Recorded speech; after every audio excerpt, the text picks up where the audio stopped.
Front pages of today's Sunday papers. See what's making headlines for them. The Sunday Times leading on a warning from the Education Secretary that parents are significantly denting their children's future earning potential by letting them skip school. Bridget Phillipson is quoted as saying that she will act decisively to tackle what she calls an absence epidemic. The Observer's front page focuses on a study indicating that most people expect to go private for routine health treatments because they believe they won't be able to get them quickly enough on the NHS. Pubs warn of smoking ban violence is the headline on the front of the Sunday Express. It says that landlords fear the government's proposed ban on outdoor smoking could trigger violent clashes if customers object to those breaking the proposed new laws. Or I guess also it's difficult for members of staff in pubs to enforce it as well.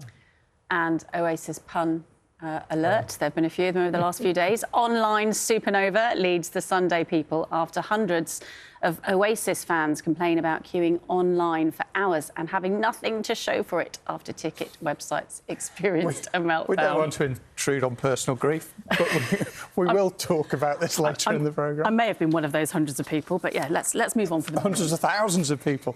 A couple of quick stories inside the papers today. Mail on Sunday's got this story about taxis, which are basically little helicopters. It's, unsurprisingly, an American company that's wants to have plans to have a series of vertiports, they're called, and you can get a taxi that flies you. It's like having your own personal helicopter, really. It's the kind of story we've seen loads of times over the years. They're talking about trialling them in Derby, Stoke and Leeds before they go to New York, London and maybe in Dubai. Well, I come from Stoke, everyone will be like, flipping heck, what's that?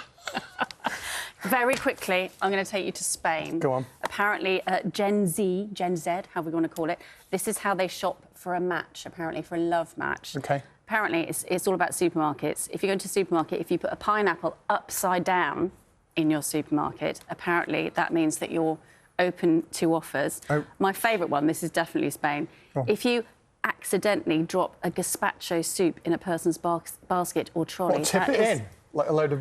I think in the packet. OK. It's expressing a strong interest, apparently. It made me think whether there's any equivalent in British supermarkets. Yeah. Bit of tomato soup, dropped in a basket, dropped in a trolley, means hello, I'm available. Well, who knows?